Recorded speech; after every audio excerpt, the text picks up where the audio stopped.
বঞ্চিত করিয়া দিবে। আজকের সমাজের মধ্যে যত অশান্তি সব কিন্তু কোরআন না মানার কারণে, সুন্নাহ না মানার কারণে।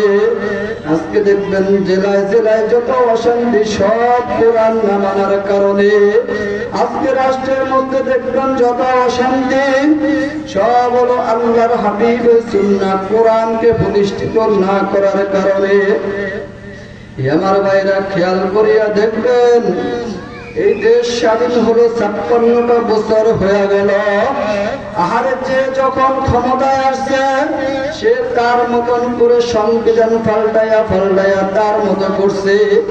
এখনো বর্তমানে দেখেন ঐক্যমত্য কমিশন করিয়া এখন চিন্তা করে কখন নির্বাচন হবে আর কখন ক্ষমতায় যাবে, এইটা নিয়ে শুধু সংশোধন চলতেছে।